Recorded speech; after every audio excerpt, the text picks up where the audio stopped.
Buenas noches, doctor. Mire, nosotros básicamente queríamos ponernos en contacto con usted porque, bueno, estos días se ratificaba la renovación del cargo en la Corte Suprema de Pablo López Viñals y de alguna manera la pregunta es, ¿qué pasó con aquella reforma de la Constitución del 2021? ¿Qué nos dejó esa reforma y por qué se valida esta renovación que también de alguna manera puede abrir las puertas a una renovación para un tercer mandato de Gustavo Sáenz?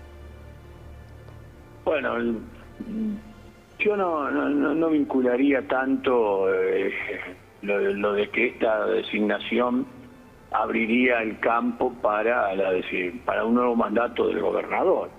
Me parece que son dos caminos diferentes, me parece, en donde se sigue una norma en el caso del juez de corte recientemente prestado el acuerdo. Y en el otro hay otras cuestiones que me parece que habría que analizar, porque ha habido, incluso en la misma elevación al Parlamento local de la propuesta de reforma constitucional, el propio señor gobernador establece allí que el núcleo de la nueva reforma estaría dado en la necesidad de la limitación de los mandatos. Y fundamentalmente hace una alusión muy clara a la limitación del mandato en torno, por ejemplo, a lo que sería el Poder Ejecutivo.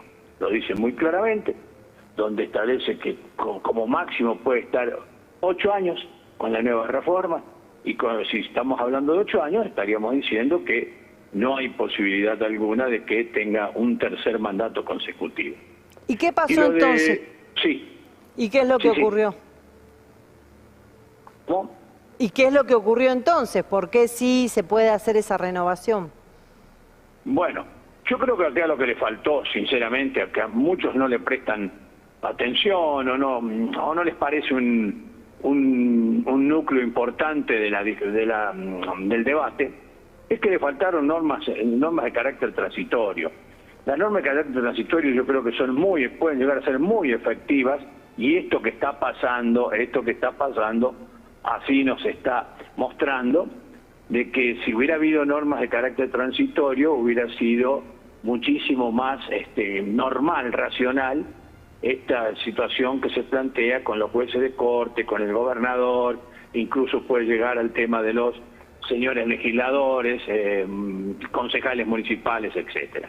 Las cláusulas transitorias. Sí. ¿No se quisieron incorporar? ¿Usted entiende que fue por una decisión política que no se quisieron incorporar o no se incorporaron por otra cuestión? Bueno, yo creo por el conocimiento que tengo, no he estado en la Convención Constituyente, que siguiendo la historia de las reformas en Salta, la mayoría de las reformas anteriores tuvieron cláusulas transitorias. La reforma de 1986 tuvo 18 cláusulas transitorias. La reforma de 1994 en la Nación tuvo 17 cláusulas transitorias.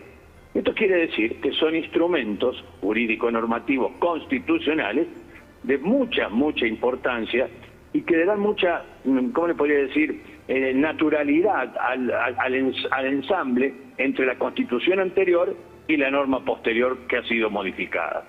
Y esto me parece que hubiera sido lo más lógico. Y hubo en el Parlamento Constituyente local alguna fuerza política que presentó un proyecto de normas transitorias, pero no se quiso, se estableció que no eran necesarias. Eso se dijo por varios ciudadanos que estaban en el Parlamento local, en la vida política local, que no eran necesarias porque ya estaba con lo que se decía en la Constitución y en el espíritu y alma de la necesidad de reforma, de que no iba a haber ninguna posibilidad de más reelecciones que la que establecía la propia Constitución. O sea, entonces, ¿depende de la palabra del gobernador o depende de la palabra de quién? Yo creo que no es que penda de la palabra del gobernador. Me parece que tiene que pender de lo que digan los intérpretes de la Constitución y lean bien lo que se ha dicho al respecto, porque si uno lee lo que se dice en el espíritu de la reforma, de la propuesta de reforma, que habla de necesidad de limitar los mandatos y que todo lo que se haga es para avanzar en esa dirección, cuando dice la limitación de los mandatos para garantizar la alternancia, es decir, principio republicano.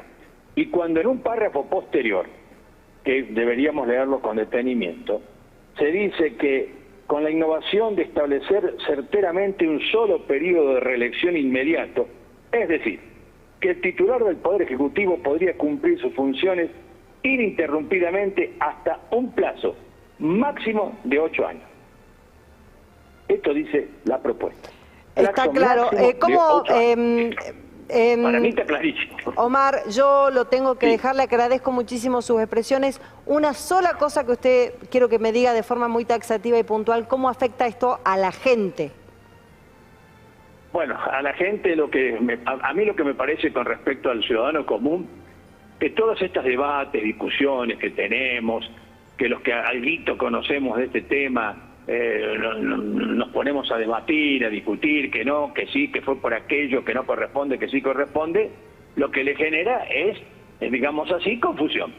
Le genera confusión porque entiende que si nosotros estamos discutiendo, estamos debatiendo, que el artículo 156 sí, que el 156 no, que la segunda parte sí, que la segunda no, esto le genera una enorme incertidumbre y yo creo que hasta desilusión, si se quiere, en el ciudadano común, que advierte que su Constitución, que es la ley de garantías máximas que tiene todo ciudadano, le está dejando vacío una posibilidad de comprender el porqué de que se defienda lo que para mí resulta elemental, que es la periodicidad y la alternancia de las funciones de gobierno en un sistema republicano. Muchas gracias, Omar.